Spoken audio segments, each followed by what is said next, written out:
Hi everyone दोस्तों, आज की वीडियो में हम ITR 4 की बारीकियों को समझेंगे कि कैसे 5 से 10 मिनट के अंदर आप अपनी ITR सही तरीके से फाइल कर सकते हैं। दोस्तों, अगर आप एक स्मॉल बिजनेसमैन हैं, कुछ कंसल्टेंट हैं या फिर आपका कोई और प्रोफेशन है, आप ITR 4 फाइल कर सकते हैं। ड्यूरिंग द वीडियो में ये कंडीशन से बताऊंगा कि कौन कौन से वो व्यक्ति हैं जो ITR 4 नहीं फाइल कर सकते। तो वीडियो में बने रहिए और चलिए फिर इनकम टैक्स पोर्टल पर लॉग इन कर लेते हैं।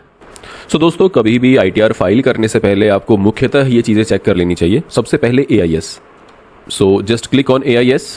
इस तरह से आपके पास ये स्क्रीन ओपन होगा। AIS पर क्लिक कीजिए, उसके बाद टैक्स पेयर समरी पर क्लिक कीजिए और अब आप यहाँ पे देख पाएंगे कि यहाँ पर बिजनेस रिसीट्स एंटर्ड है, ठीक है। और फर्दर आप यहाँ पे चेक कर सकते हैं कि आपको बिजनेस रिसीट्स हुई हैं, receipt of fee for professional और टेक्निकल सर्विसेज सेक्शन 194J। अगर आपका TDS 94J में कटा हुआ है, इन दैट केस आपको ITR 4 आप फाइल कर सकते हैं। सेक्शन 44AD और 44ADA दो सेक्शंस रहते हैं। इस केस में कौन सी सेक्शन फाइल करेंगे वो मैं आगे आपको समझाता हूं। तो फिलहाल के लिए आप नोट कीजिए कि यहाँ पे आपको कुछ अमाउंट पे हुआ है एंड देन आपका TDS भी डिडक्ट हुआ है। और फर्दर जब आप इस पर क्लिक करते हैं तो आप देख पाएंगे कि अमाउंट कितना है, TDS का अमाउंट। ये देखिए दोस्तों, 12,000 समथिंग का अमाउंट है जो आपका यहाँ पे डिडक्ट हुआ है। इसके बाद दोस्तों आप SFT पर क्लिक कीजिए। अच्छी बात है, no records found, payment of taxes, no records found, demand and refund, no records found and then other information, no records found. कई बार क्या होता है कि कोई ना कोई डिटेल यहाँ पे मेंशन होती है जिसकी आपको जरूरत पड़ सकती है at the time of filing your ITR, इसलिए कंप्लीट तरीके से इसे वेरीफाई कर लेना, चेक कर लेना जरूरी है।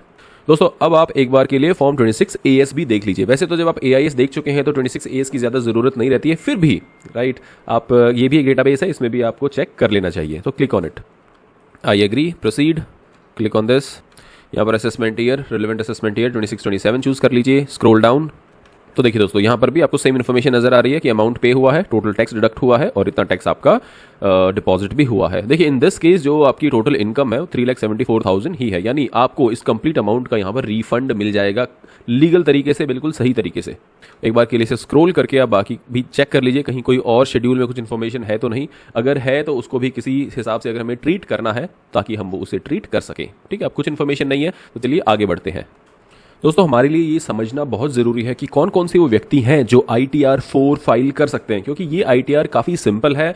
यहाँ पे कंप्लायंस आपका कंप्लीट हो जाएगा, थोड़ी सी आपको इन्फॉर्मेशन यहाँ पे देनी पड़ती है, टैक्सेशन रेट भी कम है, तो ओवरऑल काफ़ी आसान ये ITR है। लेकिन सब लोग नहीं फाइल कर सकते, that is the most important part, ठीक है। तो कौन कौन फाइल कर सकता है? रेजिडेंट इंडिविजुअल हैं तो फाइल कर सकते हैं, रेजिडेंट HUF भी फाइल कर सकते हैं, रेजिडेंट पार्टनरशिप फर्म भी फाइल कर सकते हैं। अगर आप एक CA फर्म है आप फाइल कर सकते हैं, अगर आप एक लॉ फर्म है आप फाइल कर सकते हैं। लेकिन अगर आपने अपने आप को LLP में कन्वर्ट कर लिया है तो आप ITR 4 फाइल नहीं कर सकते, ठीक है। दोस्तों, यहाँ पे फाइलिंग होती है आपकी 3 अलग अलग सेक्शंस में। पहला है 44AD, दूसरा है 44ADA। दोस्तों, 44AD में आपके प्रोफेशनल्स आ जाते हैं। प्रोफेशनल्स वो व्यक्ति हैं जो स्किल्ड नेचर ऑफ वर्क करते हैं, और इसे पहचानने का एक और तरीका ये है कि आपका अगर TDS 10% कटा है, 94J में कटा है, प्रोफेशनल सर्विसेज के लिए कटा है, इन दैट केस आप 44ADA में ही आएंगे। मोस्ट लाइकली आप 44ADA में ही आएंगे। एंड देन 44AE ट्रांसपोर्टर्स के लिए होता है। अगर आपका ट्रांसपोर्ट का बिजनेस है तो आपके लिए 44AE होता है। कौन सी इनकम्स इसमें दिखाई जा सकती हैं? सबसे पहली बात, सबसे इंपॉर्टेंट तो देखिए बिजनेस इनकम या प्रोफेशनल इनकम आप इसमें दिखा सकते हैं। डॉक्टर हैं दिखा सकते हैं, लॉयर हैं दिखा सकते हैं, आर्किटेक्ट है दिखा सकते हैं, या फिर वो किसी प्रकार के कंसल्टेंट हैं दिखा सकते हैं, ठीक है। सेकंड है सैलरी या पेंशन इनकम, वो भी आप इसमें दिखा सकते हैं। हाउस प्रॉपर्टी इनकम भी आप यहाँ पे दिखा सकते हैं, that too up to 2 house properties, 2 house properties आप यहाँ पे दिखा सकते हैं। बात करें अदर सोर्सेज की तो वो भी अलाउड है। सेविंग इंटरेस्ट हो गया, FD हो गया, फैमिली पेंशन हो गई, interest on income tax refund हो गया, इस टाइप के मिसलेनियस इनकम्स दिखा सकते हैं। ट्यूशन कोचिंग फीस कुछ ऐसा आ रहा है दिखा सकते हैं, सब दिखा सकते हैं। Next, long term capital gain under section 112A, जैसे आप ITR 1 में दिखा सकते हैं वैसे ITR 4 में भी दिखा सकते हैं आप अपना लॉन्ग टर्म कैपिटल गेन। याद रखिए, शॉर्ट टर्म कैपिटल गेन नहीं, सिर्फ और सिर्फ लॉन्ग टर्म। और कितना दिखा सकते हैं? अप टू 1,25,000 रुपीज, ठीक है। यहाँ पे क्या कंडीशन रहेगी दोस्तों कि आप इसे ब्रॉड फॉरवर्ड या कैरी फॉरवर्ड ऑफ लॉसेज नहीं कर सकते। आपका जो गेन होगा, गेन आप अप टू 1,25,000 यहाँ पे दिखा सकते हो, ठीक है। बात कर लेते हैं टर्नओवर की कि कितनी सेल्स आप यहाँ पे दिखा सकते हो। तो अगर आप 44AD में फाइल कर रहे हो तो नॉर्मल लिमिट आपकी 2 करोड़ की है, और अगर आपके 95% से ज़्यादा ट्रांजैक्शन जो है वो डिजिटल फॉर्म में किए हुए हैं, अपने बैंकिंग ट्रांजैक्शन के थ्रू किए हुए हैं, तो आप 3 करोड़ तक का दिखा सकते हो। वहीं पर सेक्शन 44ADA की नॉर्मल लिमिट 50 लाख की है और लिमिट 75 लाख हो जाती है अगर आप 95% आपकी जो ट्रांजैक्शंस हैं वो डिजिटल फॉर्म में है, बेसिकली वो बैंक स्टेटमेंट के थ्रू है, एक बैंकिंग चैनल के थ्रू है। लेकिन दोस्तों बहुत सारे केसेस है और यहाँ पे होती हैं गलतियाँ। आप ITR 4 नहीं फाइल कर सकते। नंबर 1, अगर आपकी टोटल इनकम 50 लाख से ज़्यादा है। Number 2, short term capital gains आपके पास। नंबर 3, अगर आपके long term capital gain under section 112A above 1.25 lakhs हैं। ठीक है, अगर आपके पास कोई फॉरेन एसेट या इनकम है, सर ईसॉप से हमारे पास किसी फॉरेन कंपनी के नहीं चलेगा। आपके पास कोई बैंक अकाउंट आपने ओपन करा लिया, किसी ऐप में कोई प्रमोशन चल रहा था, उन्होंने बैंक अकाउंट ओपन कर दिया, अब आप ITR 4 नहीं फाइल कर सकते। आप किसी कंपनी में डायरेक्टर हैं, नहीं फाइल कर सकते। अनलिस्टेड शेयर्स आपके पास, बहुत सारे प्लेटफॉर्म से अनलिस्टेड शेयर्स बेचते हैं, राइट, आपके पास अगर वो है तो आप ITR 4 नहीं फाइल कर सकते। अगर आपके पास एग्रीकल्चरल इनकम है 5,000 से ज़्यादा, देखिए अगर एग्रीकल्चर इनकम है तो अप टू 5,000 तो आई डोंट थिंक किसी के पास होगी। तो अगर एग्रीकल्चर इनकम हो रही है 50-60 हज़ार जो भी अमाउंट है, 5,000 से ऊपर है, तो आपको ITR 4 फाइल करनी पड़ेगी। Next, business income not under presumptive taxation. दोस्तों हर प्रकार के बिजनेस में आप प्रिजम्प्टिव टैक्सेशन नहीं ले सकते। अगर आपके पास कोई ऐसा बिजनेस है जो कि यहाँ पर एज अ एक्सेप्शन है, तो आप ITR 4 नहीं फाइल कर सकते। अगर आपके पास मैंडेटरी है बुक्स ऑफ अकाउंट्स मेंटेन करना और ऑडिट कराना, तो भी आप ITR 4 नहीं फाइल कर सकते। LLP आपने रजिस्टर करवाई हुई है तो भी आप नहीं कर सकते। आप लॉटरी, रेस हॉर्सेज, आप ऑनलाइन गेम्स वगैरह खेलते हैं तो भी आप ITR 4 नहीं फाइल कर सकते। अगर आप NRI हैं या फिर RNOR हैं, यानी कि resident but not ordinary resident, in that case also आप ITR 4 नहीं फाइल कर सकते। यानी कि दोस्तों अगर आपके पास, मान लीजिए जो आजकल ज़्यादा चलता है, ज़्यादा होता है, अगर आप इंट्राडे ट्रेडिंग करते हो, FNO करते हो, शॉर्ट टर्म कैपिटल गेन है, फॉरेन स्टॉक्स होल्ड करते हो, तो ITR 4 को भूल जाओ। In that case ITR 3 file होगी। कैसे फाइल होगी? इसी चैनल पे आपको वीडियो मिल जाएगी, इसी चैनल पे आपको सभी डिटेल्स मिलेंगी, आप आसानी से अपनी ITR 3 भी फाइल कर सकते हैं। ऑल राइट, सो आइए ई फाइल पर, income tax return, file income tax return पर आइए और इस तरह से इंटरफेस ओपन होगा। क्लिक कीजिए assessment year, current assessment year, online, and then click on continue. Click on start new filing. अब आप इंडिविजुअल है तो इंडिविजुअल, HUF या अदर्स हैं तो आप अकॉर्डिंगली सिलेक्ट कर सकते हैं। इंडिविजुअल यहाँ पे सिलेक्टेड है, जस्ट क्लिक ऑन प्रोसीड। कौन सी ITR है? ITR 4 अभी ओपन है, 4 हमें फाइल करनी है। अगेन यहाँ पे मेंशन किया हुआ है कि कौन सी कंडीशंस में आप फाइल कर सकते हैं, कौन सी में नहीं फाइल कर सकते। मैं एक बार फिर से बता दूं, अगर आपकी इनकम अप टू 50 लाख ही होनी चाहिए, ठीक है। दूसरा, अगर लॉन्ग टर्म कैपिटल गेन है तो अप टू 1.25 लाख तक के गेन्स आप यहाँ पे दिखा सकते हैं। लेकिन अगर आप एक कंपनी में डायरेक्टर हैं और या फिर आपके पास अनलिस्टेड शेयर है, या फिर आपके पास आपकी इनकम टैक्स आपके पास डेफर हो रखा है ईसॉप्स पे, या फिर आपके पास एग्रीकल्चरल इनकम है मोर देन 5,000 रुपीज़, या फिर आपके पास कोई फॉरेन में एसेट्स हैं, इन दैट केस आप ITR 4 नहीं फाइल कर सकते। ठीक है, now click on proceed with ITR 4। Okay, let's get started. यहाँ पे आपके पास 3 ऑप्शंस आते हैं। पहला ऑप्शन है अगर आपकी taxable income is more than basic exemption limit. Basic exemption limit आपकी, अगर आप न्यू टैक्स रिजीम में फाइल कर रहे हैं तो बेसिक एग्जेम्पशन लिमिट वहाँ पे आपकी 4 लाख की होती है। अगर 4 लाख को क्रॉस कर रही है इनकम, इन दैट केस आप फर्स्ट वाला ऑप्शन चूज करेंगे, अदरवाइज आप ये सेकंड वाला ऑप्शन चूज कर सकते हैं अगर आप इनमें से किसी भी कंडीशन में फॉल करते हैं। क्या क्या कंडीशंस हैं? डिपॉजिटेड अमाउंट और aggregate of amounts exceeding 1 crore rupees, आपने एक साल में 1 करोड़ से ज़्यादा अमाउंट बैंक्स में डिपॉजिट किया है, या फिर आपने 2 लाख से ज़्यादा ट्रैवल पे खर्च किया है फॉरेन कंट्रीज़ में।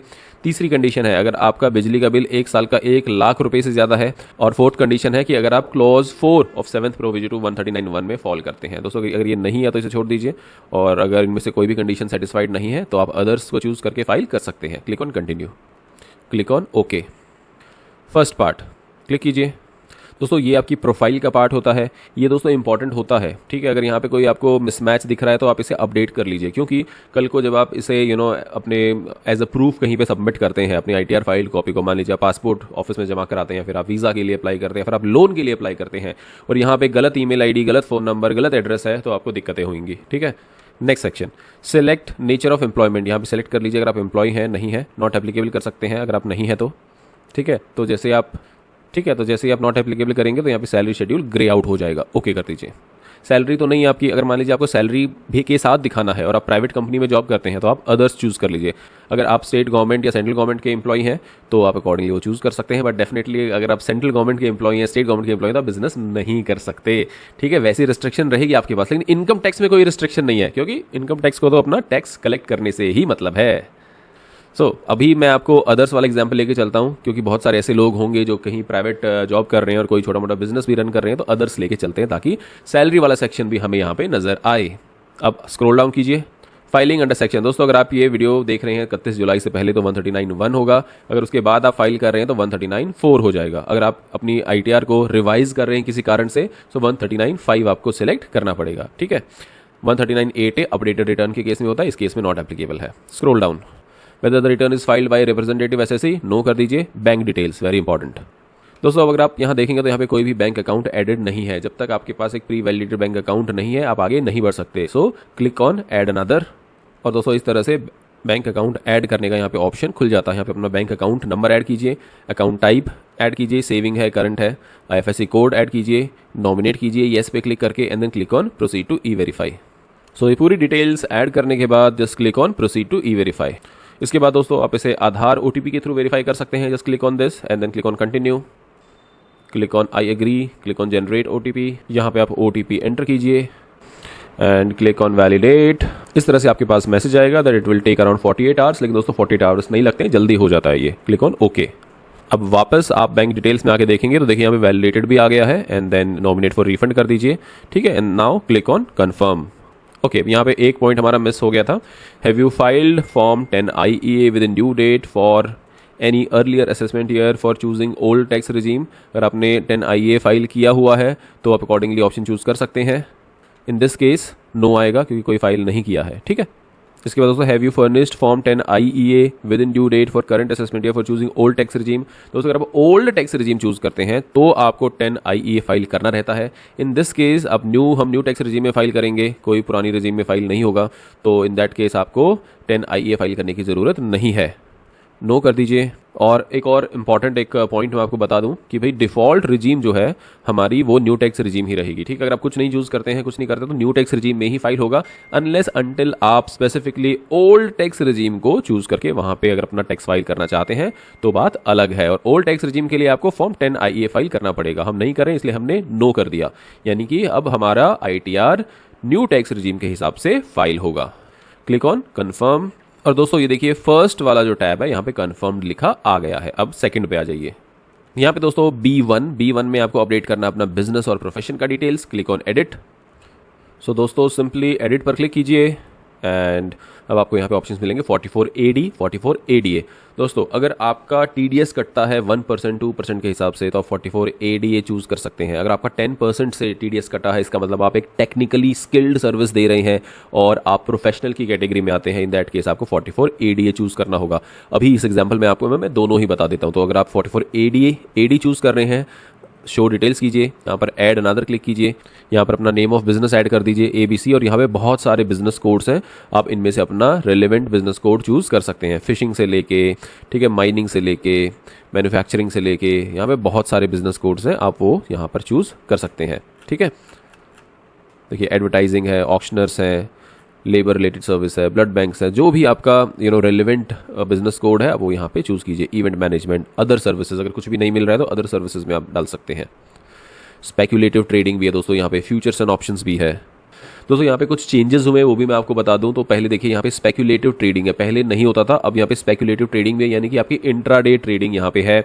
इसके अलावा आपके पास फ्यूचर्स एंड ऑप्शंस ट्रेडिंग है। इसके बाद आपका buying and selling of shares है। अगर आपकी ये भी बिजनेस एक्टिविटीज़ है तो आप यहाँ पे भी इसे चूज़ कर सकते हैं और आपको उस हिसाब से टैक्सेबिलिटी पड़ेगी। लेकिन दोस्तों फ्यूचर्स एंड ऑप्शंस के केस में मैं आपको स्ट्रांगली रिकमेंड करूंगा कि आप ITR 4 ना फाइल करें, आप ITR 3 फाइल करें, क्योंकि आपके पास देखिए टैक्स P&L रिपोर्ट है और उस टैक्स P&L रिपोर्ट की हेल्प से आप थॉरोली अपनी ITR 3 फाइल कर सकते हैं, ठीक है। और ज़्यादातर लोगों को FNO में लॉसेस होते हैं, स्पेक्यूलेटिव एक्टिविटीज़ में भी लॉसेस होते हैं, आपको ITR 4 के थ्रू वो बेनिफिट नहीं मिलेगा। और मैंडेटली आपको यहाँ पे कम से कम 6-8% अपनी जो है वो प्रॉफिट दिखा के ही फाइल करना पड़ेगा, जो कि गलत हो जाएगा एक तरीके से। तो आप ITR 3 फाइल कीजिए, ITR 4 मत फाइल कीजिए। लेकिन अगर आप करना ही चाहते हैं तो बात अलग है, ठीक है। तो यहाँ पे आपका बिजनेस कोड आ गया, यहाँ पे थोड़ा डिस्क्रिप्शन, यहाँ पे आप थोड़ा डिस्क्रिप्शन लिख दीजिए कि क्या आपकी सर्विस है, देन क्लिक ऑन सेव, ठीक है। अभी मैं बैक कर देता हूं क्योंकि मैं 44ADA में किस तरह से आपको फाइल करना है वो सिखा रहा हूं। सो ऐड अनदर कीजिए, यहाँ पे आपका नेम ऑफ द प्रोफेशन आ जाएगा। कोई भी प्रोफेशन का ऐसा नेम नहीं है तो आप अपना खुद का नाम भी लिख सकते हैं। और यहाँ पे दोस्तों देखिए बिजनेस कोड्स हैं, ठीक है, सिलेक्ट कीजिए। पहले यहाँ पे गिने चुने बिजनेस सर्विसेज ही होते थे, लेकिन अब यहाँ पे देखिए टैक्स कंसल्टेंसी भी आ गया है, यहाँ पे फोटोग्राफी भी है, फैशन डिजाइनिंग भी है, इंटीरियर डिजाइनिंग भी है, नर्सिंग होम्स भी है, मेडिकल प्रोफेशन तो चलिए पहले भी था, सेक्रेटरियल एक्टिविटीज़ हैं, ठीक है, फिल्म आर्टिस्ट है, जनरल हॉस्पिटल्स हैं, अदर कल्चरल एक्टिविटीज़ हैं, सोशल मीडिया इन्फ्लुएंसर्स भी हैं, ठीक है। सो आप देख सकते हैं कि ये सारी सर्विसेज आपकी 44ADA में आती हैं और यहाँ से अकॉर्डिंगली आप अपनी सर्विस चूज़ कर सकते हैं। अगर दोस्तों आपका कोई ऐसी सर्विस आपको नहीं मिल रही है कि मेरी कौन सी सर्विस आएगी और आपका TDS कटा है 10% में, तो आप ये business and management consultancy activities भी चूज़ कर सकते हैं, ठीक है। सो आप अपनी डिटेल्स यहाँ पे ऐड करके सेव कर दीजिए इसके बाद दोस्तों आपको यहाँ पे लिखना है अकाउंट पे चेक के थ्रू आपके पास कितना पैसा आया है, कैश में कितना आया है, and any mode other than A and B, यानी कि क्रिप्टो वगैरह में या फिर और किसी तरीके से आपके पास अगर कुछ अमाउंट मिला है। ठीक है, प्रिजम्पटिव इनकम टैक्सेशन स्कीम के तहत आपकी इनकम 50% मान ली जाएगी of the total amount received by you. So दोस्तों जैसा कि हमने देखा फॉर्म 26 AS में भी और AIS में भी, यहाँ पर आपका जो टोटल टैक्स पे, यहाँ पर आपका जो टोटल पेड अमाउंट है वो है 3,74,000, राइट, एंड इसका 50% आपका इनकम मान लिया जाएगा। सो 50% ऑफ दैट विल बी 187,313 और ये आपका income under the head business और प्रोफेशंस आ गया है। ठीक है, क्लिक ऑन सेव। इसके बाद दोस्तों इनकम फ्रॉम सैलरी अगर है तो अपडेट कीजिए, अगर नहीं है तो इसे एज इट इज़ आप लीव कर दीजिए, छोड़ दीजिए। ठीक है, तो जस्ट क्लिक ऑन एडिट। और दोस्तों अब सैलरी इन्फॉर्मेशन किस हिसाब से आपको अपडेट करनी है वो पूरी इन्फॉर्मेशन आप मेरी वीडियो में चेक कर सकते हैं, इसका लिंक मैं आपको डिस्क्रिप्शन में दे दूंगा। ITR 1 में मैंने बहुत ही डिटेल में समझाया है कि कैसे फॉर्म 16 को देखते हुए आप अपने ITR को फाइल करेंगे, राइट। दोस्तों एक और बात, देखिए आपने 26 AS में और AIS में तो देख ही लिया कि आपका कितना इनकम आपको हुआ है, कितना TDS कटा है।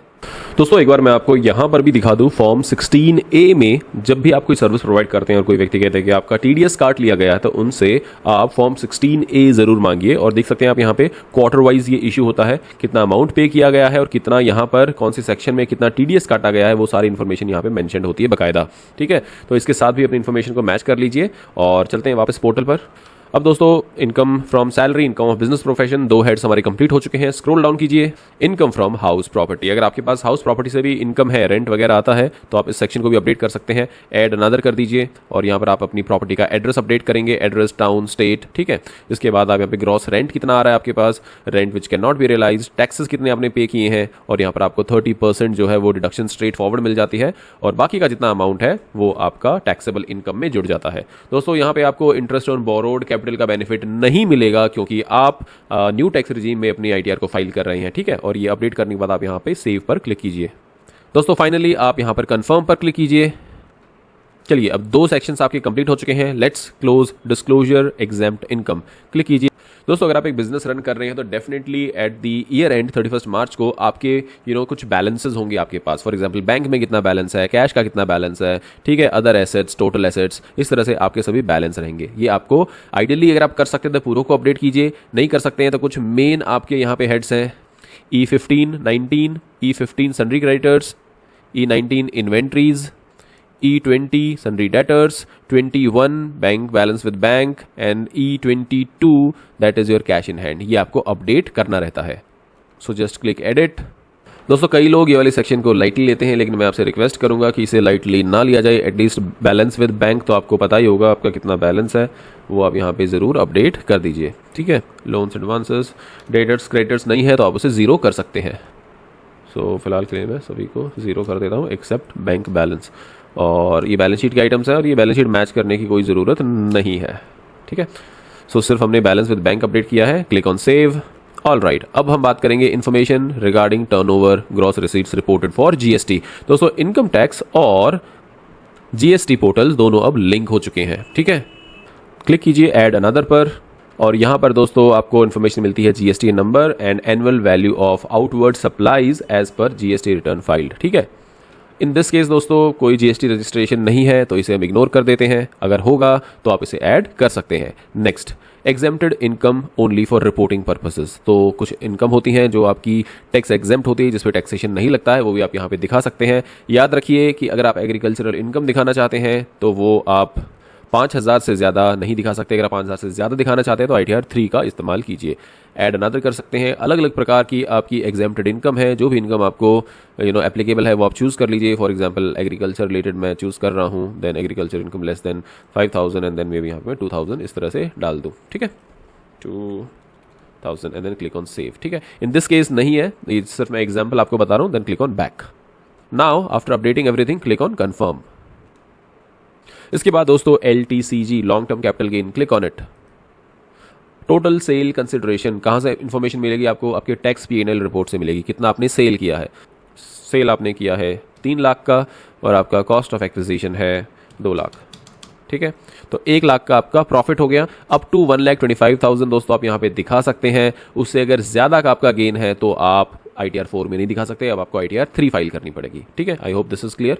सो बैक करते हैं, बैक टू समरी। सो अब कुछ भी इन्फॉर्मेशन नहीं है क्योंकि कोई भी long term capital gain stock market में इन्वेस्ट नहीं करते हैं, तो जस्ट क्लिक ऑन कंफर्म। अगर करते हैं तो प्लीज़ यहाँ पे आप इन्फॉर्मेशन अपनी ऐड कर दीजिए, कंफर्म। उसके बाद टोटल डिडक्शंस क्लिक कीजिए। दोस्तों अगर आप कोई भी डिडक्शन क्लेम करना चाहते हैं तो आप यहाँ पर अपनी डिडक्शन के हिसाब से अमाउंट अपडेट कर सकते हैं, लेकिन दोस्तों न्यू टैक्स रिजीम में डेफिनेटली आपके पास बहुत ज़्यादा कोई ऑप्शंस नहीं है, ठीक है। सो फिर भी अगर है तो आप कर दीजिए। फॉर एग्जांपल ATC CD2 में अगर आपका कोई कंट्रीब्यूशन है, contribution to pension scheme of central government by employer, तो आप डाल सकते हैं। इन दिस केस तो ये जॉब ही नहीं कर रहे हैं, तो इसको आप एज इट इज छोड़ दीजिए। अग्निपथ स्कीम बहुत सारे लोगों पर एप्लीकेबल ही नहीं होगी, ठीक है। आप अग्निवीर हो सकता है ना हो, अगर आप हैं तो आप डेफिनेटली यहाँ पे अपडेट कर सकते हैं। एनी अदर डिडक्शन, दोस्तों फेक अमाउंट्स मत डालिएगा, ये मेरी आपसे रिक्वेस्ट है, क्योंकि income tax is very very smart, okay. Total deduction आपकी आ जाएगी और अमाउंट ऑफ एलिजिबल डिडक्शन आपकी आ जाएगी, जीरो रहेगी। मोस्ट ऑफ द केसेस में 90% केसेस में जीरो ही रहने वाला है। Click on confirm. इसके बाद दोस्तों टैक्स पेड, राइट, क्लिक कीजिए। राइट, टैक्स पेड सेक्शन में details of tax deducted at source from salary तो है नहीं, अगर है तो इंश्योर कीजिए कि इन्फॉर्मेशन आपकी अपडेट है। क्लिक कीजिए, यहाँ पे ऐड अनदर कर दीजिए। अगर आपके पास फॉर्म 16 है बकायदा और आपका TDS कटा हुआ है, ओनली इन दैट केस, ठीक है। और यहाँ पे आपका टैन नंबर आ जाएगा, एम्प्लॉयर का नेम आ जाएगा, टोटल आपकी कितनी इनकम है वो आ जाएगा और उस पर कितना TDS कटा है वो आ जाएगा, ठीक है। सेव कर सकते हैं। अभी मैं बैक कर रहा हूँ क्योंकि इस पर्टिकुलर केस में नहीं है एप्लीकेबल। और अगर डिटेल में आपको देखना है तो ऑलरेडी मैंने ITR 1 पे वीडियो बनाई हुई है, सेम सेक्शन है, किस तरह से अपडेट करना है वहाँ पे भी चेकआउट कर सकते हैं। Next, schedule TDS 2.1, details of tax deducted at source on income other than salaries, तो हमारा अदर देन सैलरीज है, क्लिक कीजिए। और दोस्तों यहाँ पे देखिए टैन नंबर है, प्रोफेशनल फीस मेंशन है, कितना अमाउंट यहाँ पे TDS काटा गया है, ये पूरे अमाउंट का आपको यहाँ पे रिफंड भी मिल जाएगा। इनकम फ्रॉम, और यहाँ पे एक चीज़ देखिए दोस्तों, यहाँ income from other sources mentioned है, ठीक है, लेकिन ये इनकम आपकी बिजनेस से आ रही है तो इसे एडिट करना पड़ेगा दोस्तों। कोई भी इस तरह की गलती हम अफोर्ड नहीं कर सकते हैं। चेक कीजिए, इस तरह से चेक कीजिए एंड यहाँ पे ये एडिट का ऑप्शन है, एडिट कर दीजिए। और यहाँ पे देखिए दोस्तों इनकम फ्रॉम अदर सोर्सेज है, इसे चूज़ कीजिए आप इनकम फ्रॉम बिजनेस, ठीक है। क्लिक कीजिए और यहाँ पे सेव कर दीजिए। अब आगे बढ़िए। अगर आपका और किसी सेक्शन में TDS कटा हुआ है तो आप यहाँ पे कर सकते हैं, अदरवाइज आप इसे छोड़ दीजिए। अगर आपने कोई टैक्स पे किया है दोस्तों तो advance tax and self assessment tax में आप यहाँ पे चीज़ों को ऐड कर सकते हैं।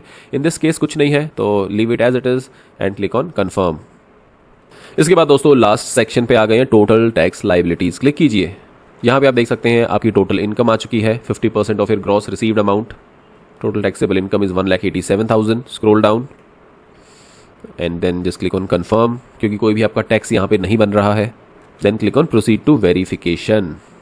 You are eligible for a refund of 37,460। यही देखने के लिए मेरी आंखें तरस रही थी दोस्तों। स्क्रॉल डाउन कीजिए, preview and submit your return, click कीजिए। ये सिलेक्ट कीजिए इस तरीके से, सन नेम में सन डॉटर नेम यहाँ पे डाल दीजिए, ठीक है, और प्लेस यहाँ पे डाल दीजिए।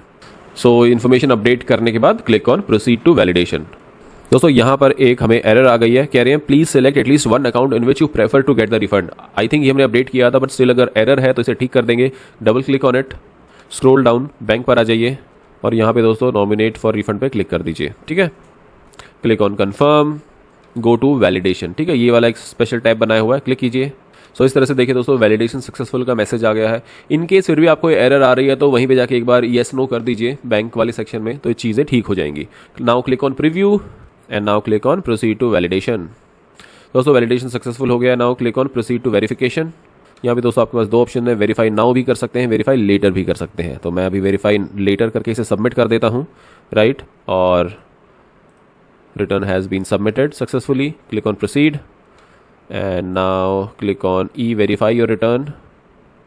e-verify यहाँ पे दोस्तों आधार सेलेक्ट कर लीजिए, click on continue, click on I agree, generate OTP। इस तरह से दोस्तों OTP आपके मोबाइल पे गया है, डालिए OTP 89486, ठीक है, वैलिडेट कीजिए।